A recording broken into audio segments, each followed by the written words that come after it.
বেনজির এই দেশের প্রধানমন্ত্রী। মার্কিন যুক্তরাষ্ট্রের পররাষ্ট্র দপ্তরের নিয়মিত প্রেস ব্রিফিংয়ে আবারও বাংলাদেশ প্রসঙ্গ নিয়ে কথা উঠেছে। সাবেক সেনাপ্রধান জেনারেল অবসরপ্রাপ্ত আজিজ আহমেদ ও পুলিশের সাবেক আইজি বেনজির আহমেদের বিরুদ্ধে ওঠা দুর্নীতির অভিযোগ নিয়ে প্রশ্ন করেছেন বাংলাদেশি এক সাংবাদিক। একই সঙ্গে দুদকের তলবের আগেই সাবেক আইজিপি বেনজির আহমেদ দেশ ছেড়ে কঠিন বিপদে পড়তে যাচ্ছে। প্রিয় দর্শক শ্রোতা, 10 থেকে 12 বছর তার শাস্তি হবে। প্রিয় দর্শক, আমি নিজে বলছি না, একটা নিউজ আপনাদের সাথে শেয়ার করব। তার সাথে সাথে আরও দুটি নিউজ আপনাদের সাথে শেয়ার করব। বেনজির আহমেদের এত টাকা কোথায় থেকে আসলে এবং তার উদ্দেশ্যটা কী ছিল। তার উদ্দেশ্য ছিল বাংলাদেশের প্রধানমন্ত্রী হবে তিনি। প্রিয় দর্শক, এরকম একটা নিউজ আপনাদের সাথে শেয়ার করব। সর্বশেষ বেনজির আহমেদ এবং সাবেক সেনাপ্রধান জেনারেল আজিজকে নিয়ে যুক্তরাষ্ট্রের প্রেস ব্রিফিংয়ে অবশেষে বাংলাদেশি সাংবাদিক ম্যাথিউ মিলারের কাছে প্রশ্ন ছুড়ে দেয় বাংলাদেশের বেনজির আহমেদ এবং জেনারেল আজিজের বিষয়টি নিয়ে, এবং সেখান থেকে কি করা বার্তা দিল। প্রিয় দর্শক, এই তিনটি ভিডিওই আপনাদের সাথে আজকে নিয়ে এসে হাজির হয়েছি। তো সবাইকে বলবো, খুবই গুরুত্বপূর্ণ ভিডিওটি হতে চলেছে। ভিডিওটি সম্পূর্ণ না দেখে কেউ যাবেন না। তো চলুন কথা না বাড়াই, এক এক করে ভিডিওগুলো দেখে আসি। মার্কিন যুক্তরাষ্ট্রের পররাষ্ট্র দপ্তরের নিয়মিত প্রেস ব্রিফিংয়ে আবারও বাংলাদেশ প্রসঙ্গ নিয়ে কথা উঠেছে। সাবেক সেনাপ্রধান জেনারেল অবসরপ্রাপ্ত আজিজ আহমেদ ও পুলিশের সাবেক আইজি বেনজির আহমেদের বিরুদ্ধে ওঠা দুর্নীতির অভিযোগ নিয়ে প্রশ্ন করেছেন বাংলাদেশি এক সাংবাদিক। একই সঙ্গে র্যাবের কর্মকর্তাদের জাতিসংঘ মিশনে মোতায়েনের যৌক্তিকতা নিয়েও প্রশ্ন তোলেন তিনি। স্থানীয় সময় মঙ্গলবার ডিপার্টমেন্ট অব স্টেটের প্রেস ব্রিফিংয়ে মুশফিকুল ফজল আনসারি নামের এক বাংলাদেশি সাংবাদিক প্রশ্ন করেন। তার প্রশ্নটি ছিল, যুক্তরাষ্ট্রের নিষেধাজ্ঞার মুখে থাকা বাংলাদেশের পুলিশের সাবেক পরিদর্শকের বিরুদ্ধে ব্যাপক দুর্নীতির খবর প্রকাশ হয়েছে। আপনি কি দয়া করে বলতে পারেন, মার্কিন কোনো সংস্থা কি যুক্তরাষ্ট্রে বা অন্য কোনো দেশে তার সম্পদের খোঁজ পেয়েছে এবং কোনো সম্পদ জব্দ করেছে? একইভাবে বাংলাদেশের সাবেক সেনাপ্রধান জেনারেল আজিজ সম্পর্কে কোনো তথ্য আছে কি, যার বিরুদ্ধে মার্কিন যুক্তরাষ্ট্র এরই মধ্যে ভিসা নিষেধাজ্ঞা আরোপ করেছে? বাংলাদেশের শাসক গোষ্ঠীর শীর্ষ পর্যায়ের ব্যক্তি যারা অবাধে সবকিছু করে যাচ্ছেন, তাদের বিরুদ্ধে মার্কিন সরকার কোনো ব্যবস্থা নিতে যাচ্ছে কিনা?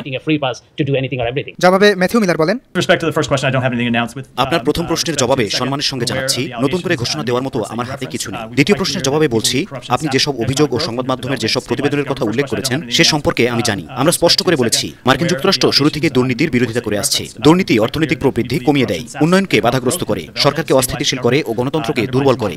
শুরু থেকেই দুর্নীতির বিরোধিতা যুক্তরাষ্ট্রের মূল জাতীয় নিরাপত্তার স্বার্থ হিসেবে পরিণত। তবে এই প্রশ্নের বিষয়ে নতুন করে বলার মতো কিছু নেই।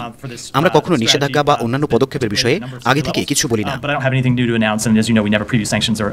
ডিপার্টমেন্ট অব স্টেটের মুখপাত্রকে আরেকটি প্রশ্ন করেন ওই সাংবাদিক। তার প্রশ্নটি ছিল,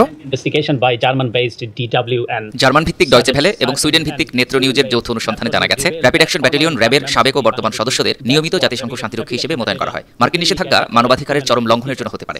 র্যাবের কর্মকর্তাদের জাতিসংঘের মিশনগুলোতে মোতায়েন করা হচ্ছে।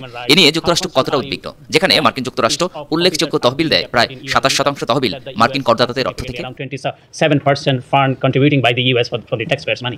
জবাবে ডিপার্টমেন্ট অব স্টেটের মুখপাত্র বলেন, আমরা এসব রিপোর্ট সম্পর্কে যথেষ্ট অবগত আছি। আন্তর্জাতিক শান্তি ও নিরাপত্তা উন্নয়নে শান্তিরক্ষা কার্যক্রম গুরুত্বপূর্ণ ভূমিকা পালন করে থাকে। আমরা বিশ্বাস করি শান্তিরক্ষী বাহিনীর সদস্যদের মানবাধিকার রক্ষা করা অপরিহার্য। নীতিমালা অনুসারে জাতিসংঘ সেই সব দেশগুলোর উপর নির্ভর করে যেসব দেশ মানবাধিকার লঙ্ঘন বা আন্তর্জাতিক মানবিক আইন লঙ্ঘনের সঙ্গে জড়িত সেনা বা পুলিশ পাঠাচ্ছে না। বেনজির এই দেশের প্রধানমন্ত্রী হতে চেয়েছিল। সেটা কিভাবে? বেনজিরকে শেখ হাসিনার সন্তান সমতুল্য মনে করত, এবং আপনার যে আসনটা ছেড়ে দিতে হবে একজনকে, সে আসনটা কিন্তু শেখ হাসিনার আসনে ছাড়তে হবে। কেন ছাড়তে হবে? শেখ হাসিনার আসন আর বেনজির আসন একটাই। জি, তাহলে তার আসন যদি ছেড়ে দেয়, আর সে যে চিন্তা ভাবনা করছে যাদের নিয়ে এতদিন শেখ হাসিনা, কাউকে তো তিনি প্রধানমন্ত্রী বানানোর মতো লোক তৈরি করতে পারেনি। সেহেতু বেনজিরের মধ্যে প্রধানমন্ত্রীর প্রতিচ্ছবি শেখ হাসিনা দেখেছিল, এবং সেভাবেই বেনজিরকে তিনি এইভাবে আগায় নিয়ে আসছিলেন।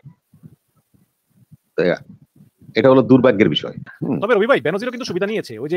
ওই মুনিয়া যখন মারা যায়, ওই যে আনবিরের গার্লফ্রেন্ড মুনিয়া, তো তখন কিন্তু পুলিশের প্রধান ছিল বেনজির। এই বেনজির কিন্তু অনেক টাকা পয়সা খাইছে, তারপর এটার একটা সমাধান করে। এটা তো আপনারা তো নিজেরা বাঁচার জন্য সুন্দর করে বলেন। আমার আর বাঁচার শখ নাই, যে বয়স আর যেখানে এসে গেছি। ওরে প্রথম রাত্রে 100 কোটি টাকা দিছে বেনজিরকে। জি, 100 কোটি টাকা দিছে।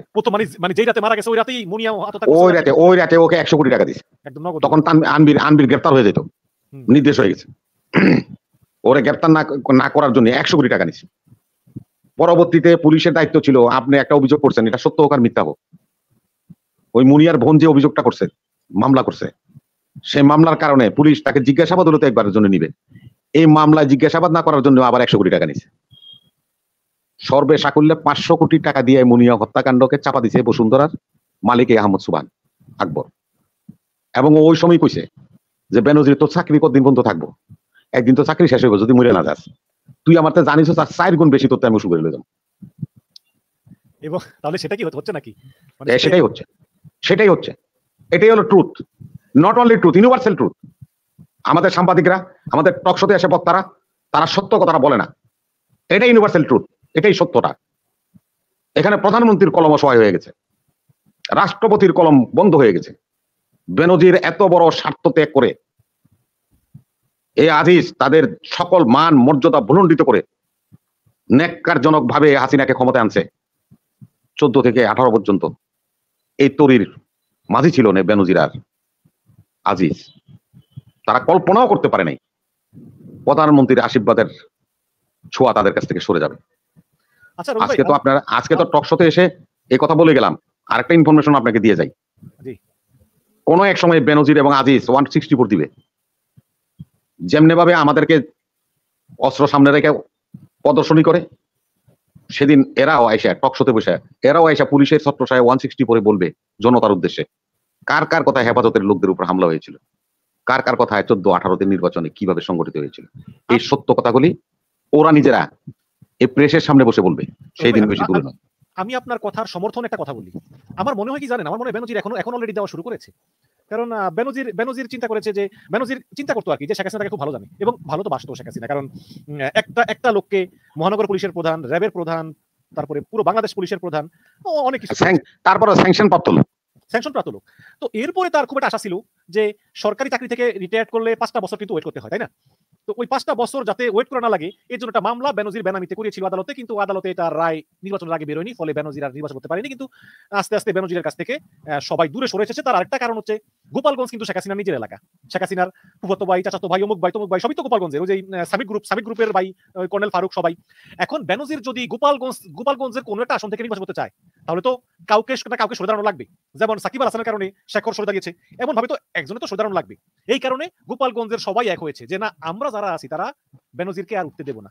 তো এইসব চিন্তা করে হয়তো বা বেনজির হুইসেল ব্লোয়িং করেছে এবং মার্কিন state department, Netra news, Deutsche Welle এরা কিভাবে কাজ করে, কারা কারা কাজ করে সে তো অবশ্যই কথা করতে পারে।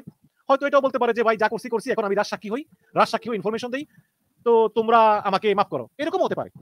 এটা আমি বলতেছি আর কি, যে অলরেডি অথবা শুরু করে দিয়েছে, এটা আমি মনে করি আর কি। আপনি আর কিছু বলতে চান?